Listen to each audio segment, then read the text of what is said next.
우리가 세상을 살아갈 때 여러 가지 원칙, 그리고 세상에 살아가는 지혜, 지식 이런 것들을 어렸을 때부터 지금까지 배워왔지 않습니까?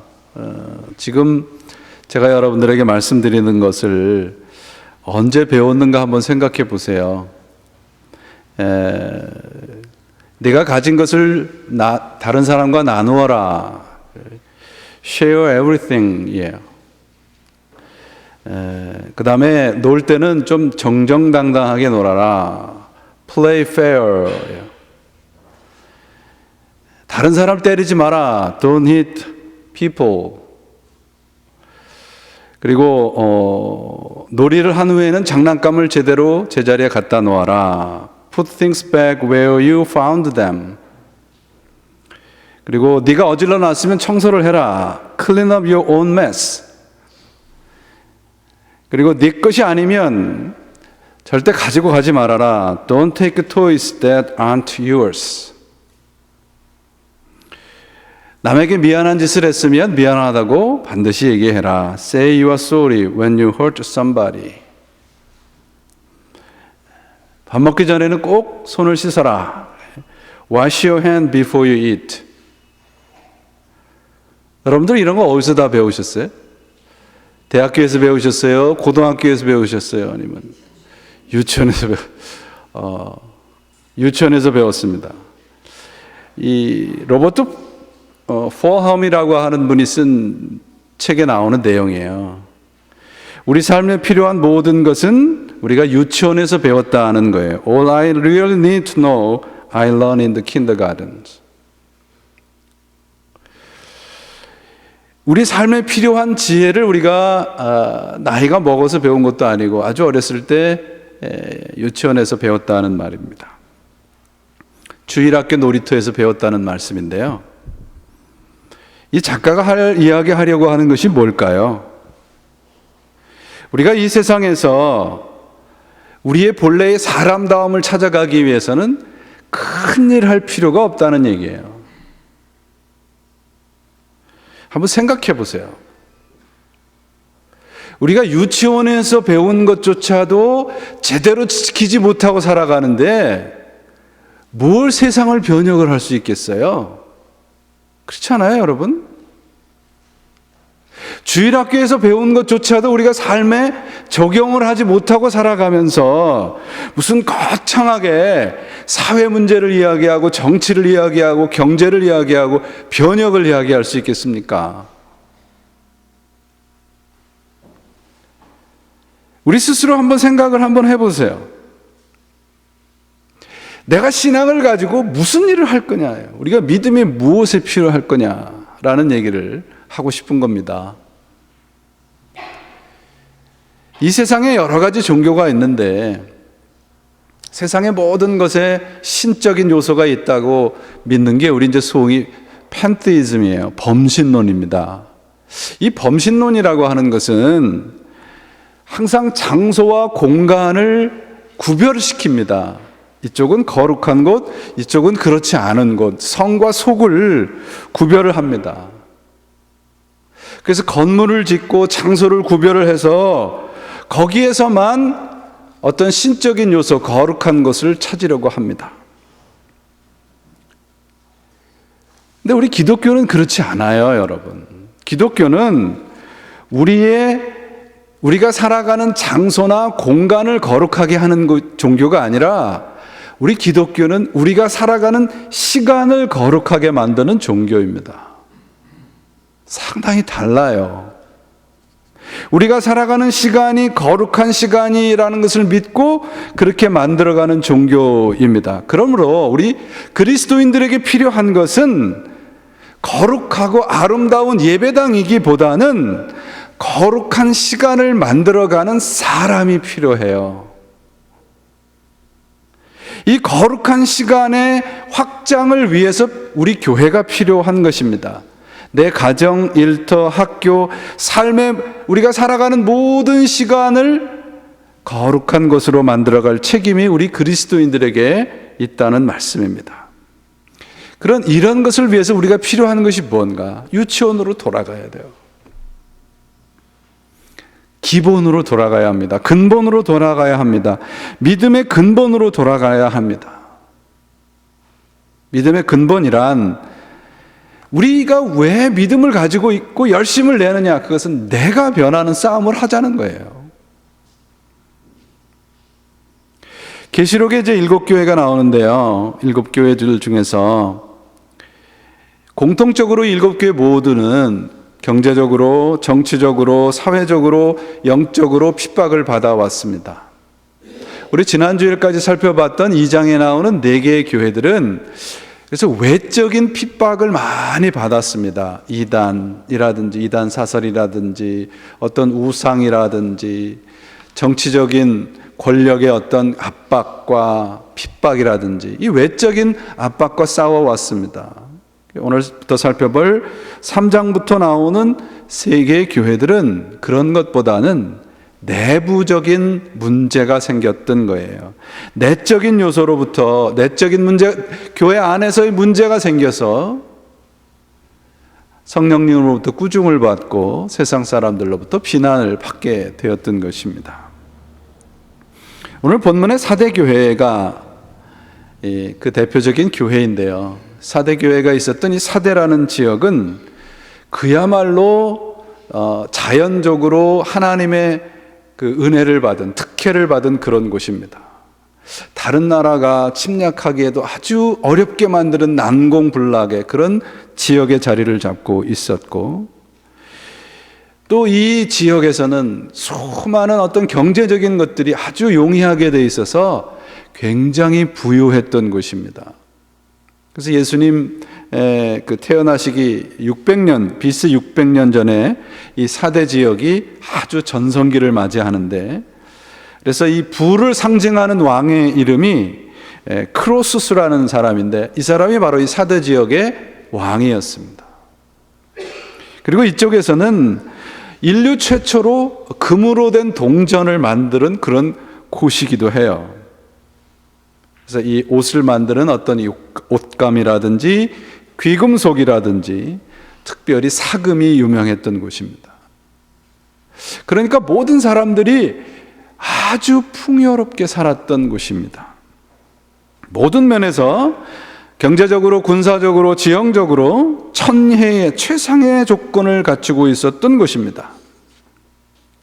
모든 면에서 완벽한 조건을, 외적인 조건을 갖추고 있는 곳에, 그런 곳에 교회를 세웠던 거예요. 사대교회라는 이름은 딱 한 군데밖에 없습니다. 그런데 실패를 합니다. 외적으로 완벽한 조건을 갖췄음에도 불구하고 계시록에 나오는 7교회 중에 유일하게 뭐가 없어요? 성령님의 칭찬이 없어요. 어떻게 된 일일까요? 조건이 좋으면 우리가 신앙생활을 잘할 수 있다는 착각을 갖습니다. 우리 많은 신자분들의 핑계는 뭐냐 하면, 조건과 환경만 따라준다면 내가 정말 하나님을 제대로 섬길 수 있을 텐데 라는 말이에요. 그래서 우리가 좀 삶이 조금 힘들다 싶으면 가장 먼저 생략해버리는 게 하나님과의 관계입니다. 하나님은 언제나 우선순위에서 생략해버릴 때 가장 우선순위를 차지하는 분이에요.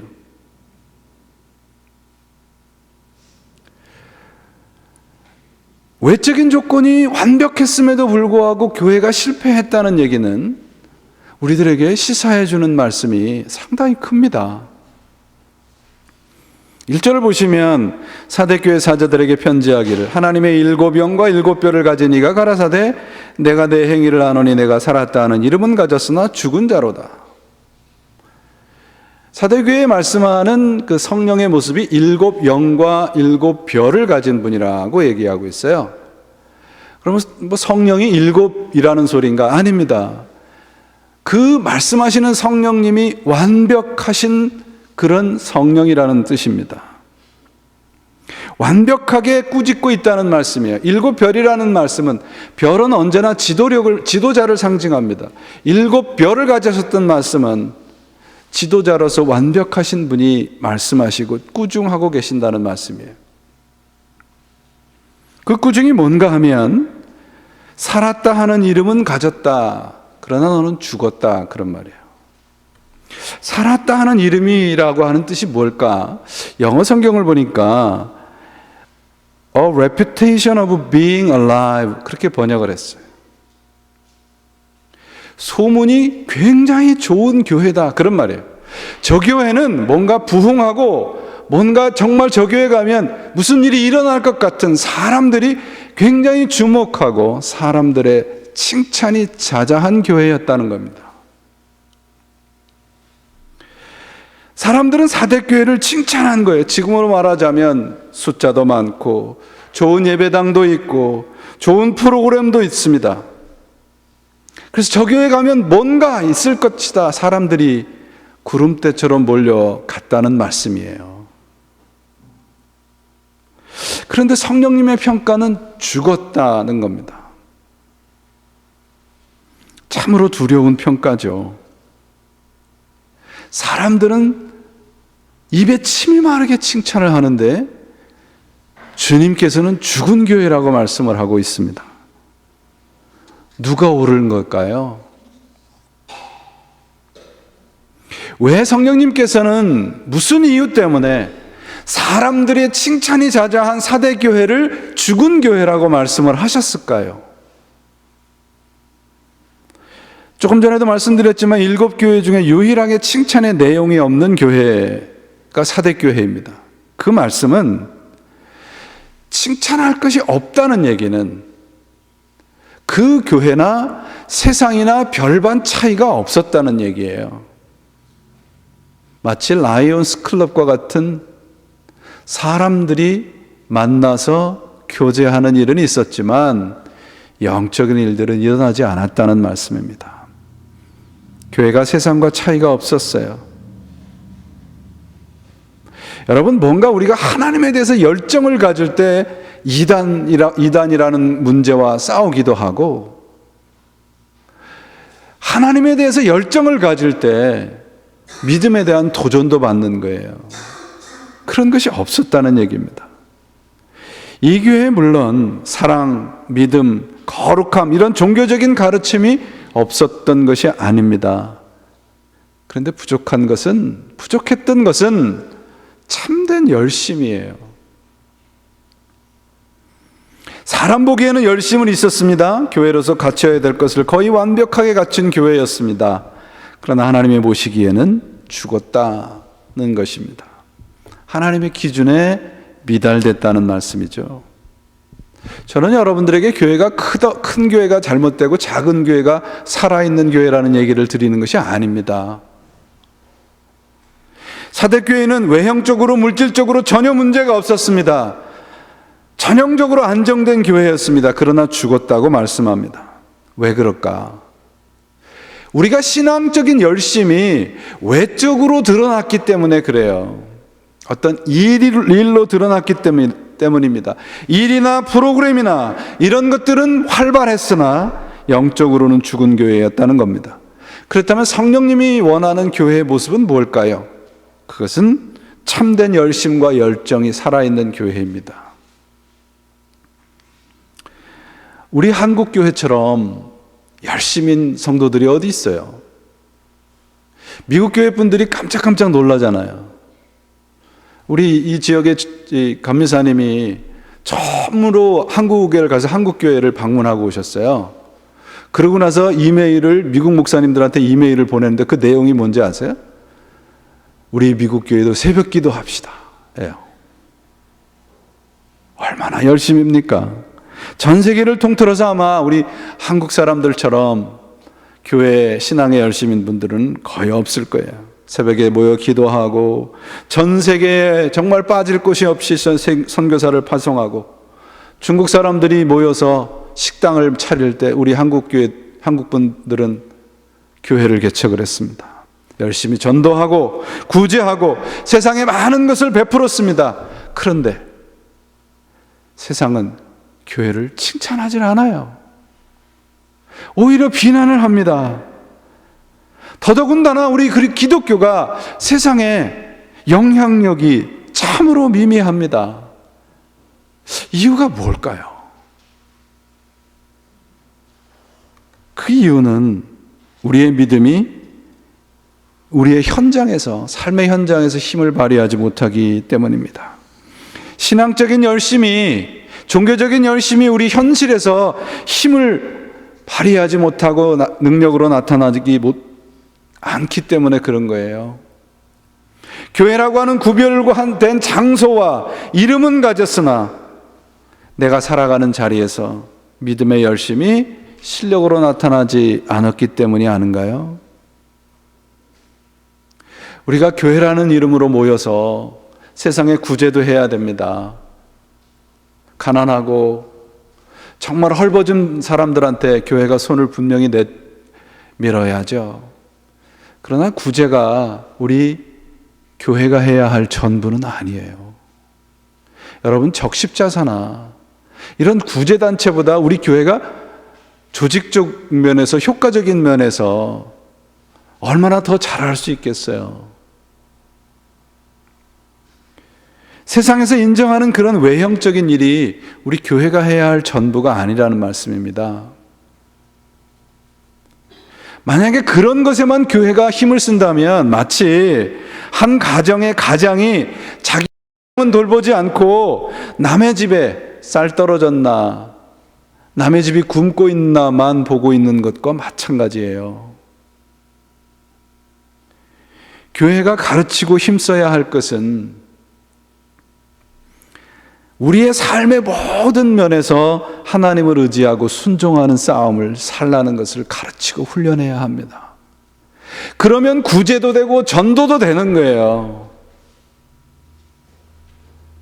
나의 삶의 모든 부분에서 하나님을 믿고 순종하라는 말씀입니다. 믿음이라고 하는 헬라어 단어가 피스티스라는 말입니다.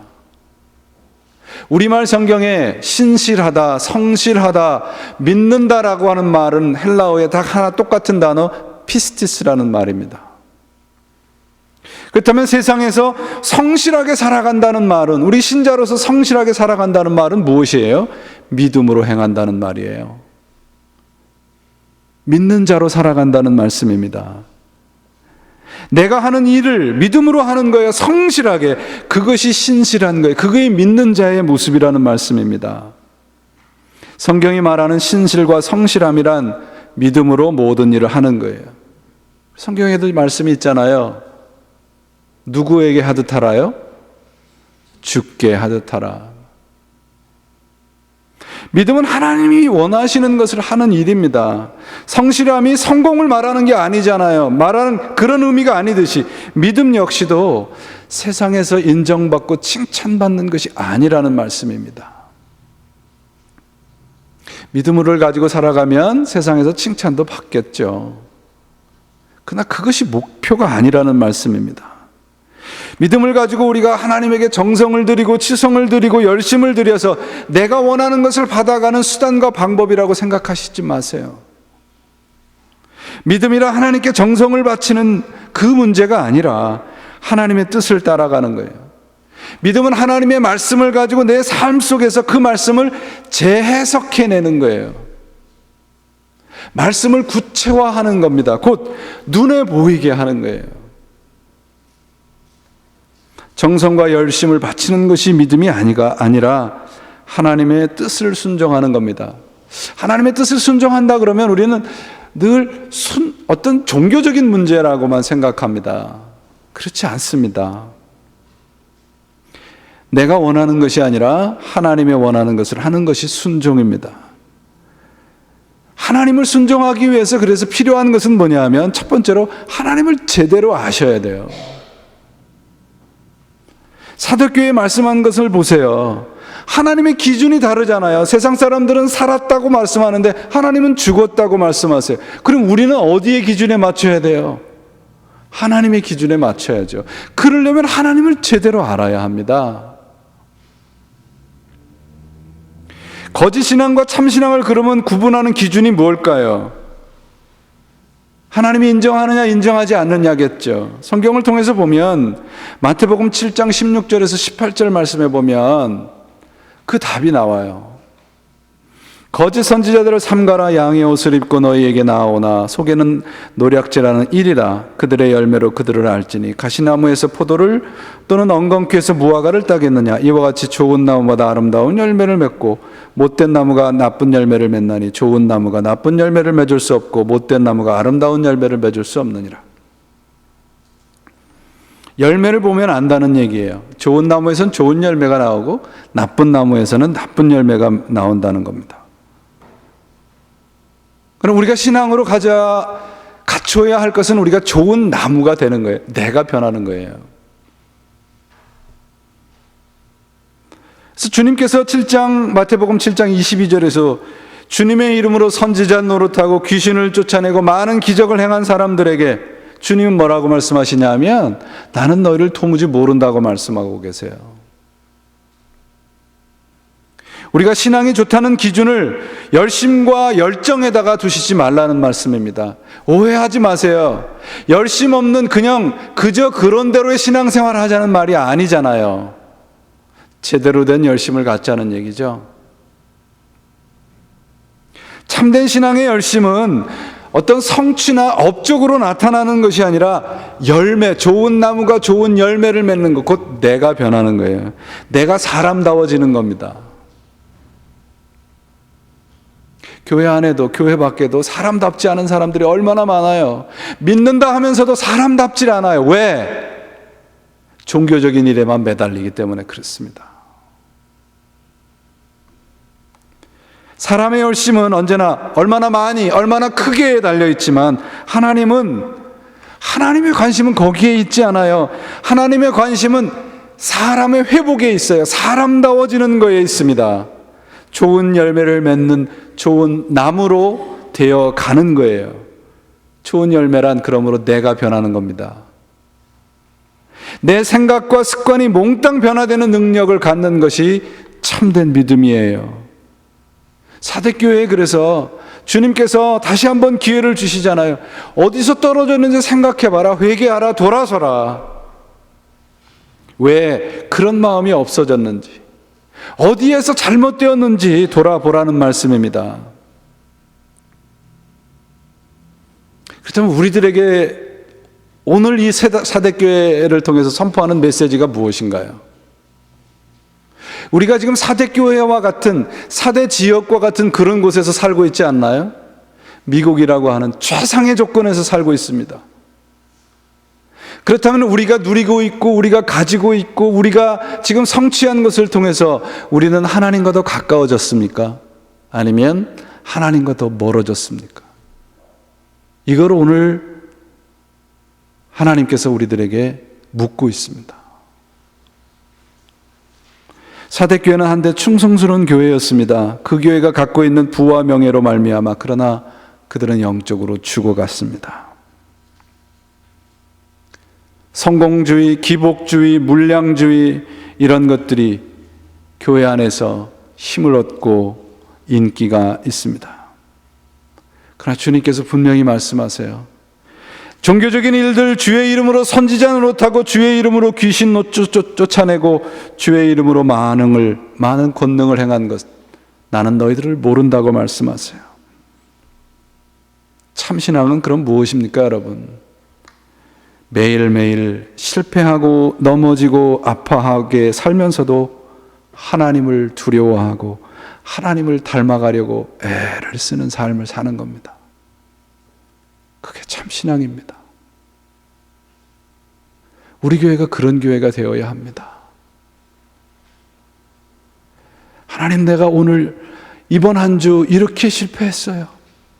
그러나 하나님, 나는 그래도 하나님을 놓치지 않았습니다. 이런 실패가 자랑이 되어야 됩니다. 그럼 어떤 분들은 저에게 그렇게 항의를 하세요. 목사님 말은 맞지만 세상이 이렇게 녹록한 줄 아세요? 압니다. 세상이 호락호락하지 않죠. 우리 신앙으로 싸워야 될 싸움이 결코 녹록하지 않습니다. 쉽지 않습니다. 그러나 한 가지 잊지 마세요. 우리가 한 가지 잊지 말아야 될 것은 바로 하나님이라는 단어입니다. 은혜라는 단어입니다. 그분의 사랑이라는 단어입니다. 일, 능력, 성공, 축복이 아니라 우리가 잊지 말아야 할 것은, 우리가 땀을 흘리는 현장에서 잊지 말아야 할 것은 하나님이에요. 예수 그리스도이십니다. 성령님이십니다. 왜요? 그분이 우리와 함께 우리를 승리케 만드시는 유일한 분이시기 때문에 그렇습니다. 이 싸움을 위해서 우리가 해야 할 일은 씨를 뿌려야 합니다. 우리 모두는 씨를 뿌리는 사람들이 되어야 해요. 교회가 왜 세상에 지탄을 받는 줄 아십니까? 다 큰 거목만을 심으려고 해요.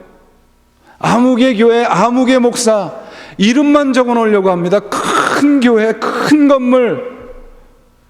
그러나 아닙니다, 여러분.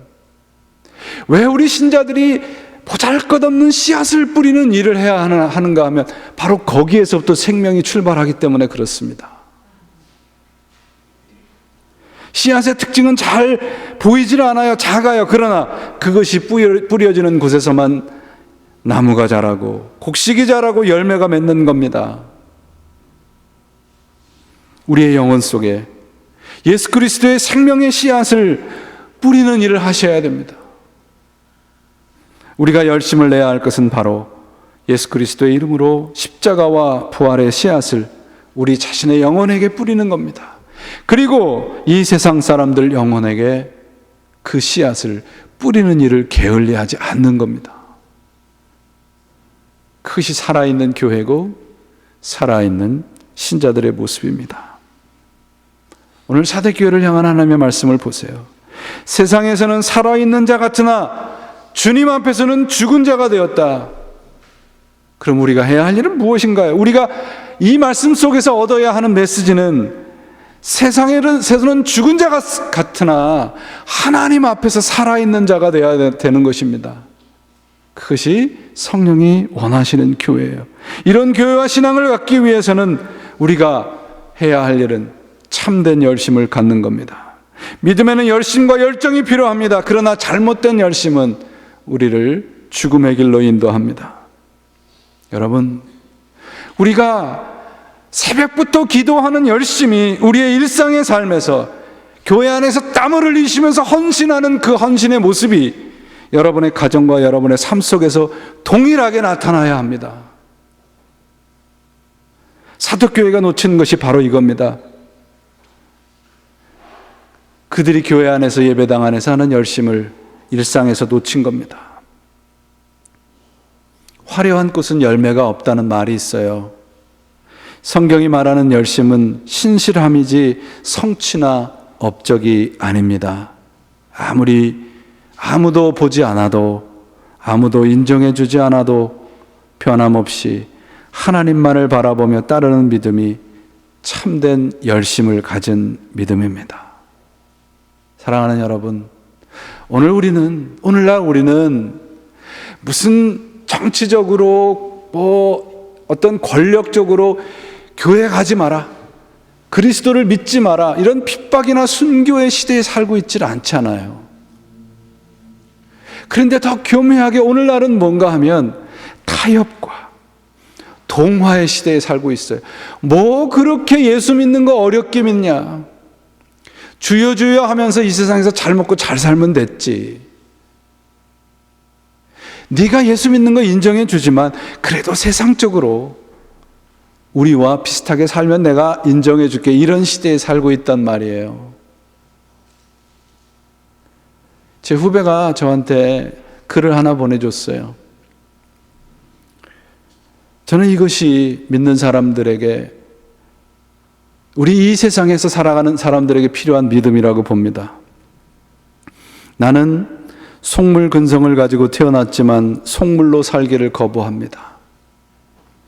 나는 거지 근성을 가지고 있지만 거지처럼 살지 않을 것입니다.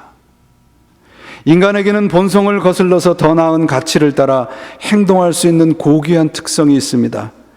자신이 그렇게 태어났다고 해서 본능이 시키는 대로 산다는 것은 인간의 고귀한 특성을 버리고 동물처럼 살겠다는 이야기와 다를 바 없습니다. 신앙이 뭔가요? 내 본성을 따르지 않고 내 본능대로 살지 않는 겁니다. 그것을 위해서 필요한 것이 신앙입니다. 여러분, 믿음은 의지나 신념이 아니지 않습니까? 우리 왜 하나님을 믿습니까? 저는 정말 우리 교회 분들만이라도 이 메시지를 듣고 있는 우리 모두만이라도 우리가 하나님을 믿는 것은 하나님을 믿으면 행복해져요, 세상에서 잘 살아요 라는 의미가 아니라고 믿으셔야 됩니다. 하나님이 지금 나를 조금 불편하게 사는 그런 인생을 허락하실지라도 아멘 할 수 있는 믿음의 능력을 가진 여러분들이 되시기를 바랍니다. 여러분, 이런 믿음을 고백하는데 돈이 있어야 돼요? 더 건강해야 돼요? 아니잖아요.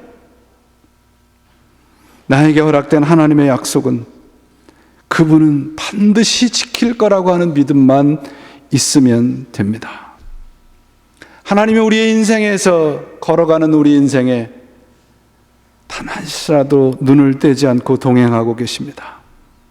내가 하나님을 믿습니다라고 하는 그 고백 속에는 하나님이 나와 영원토록 동행하신다는 약속의 말씀이 담겨져 있습니다.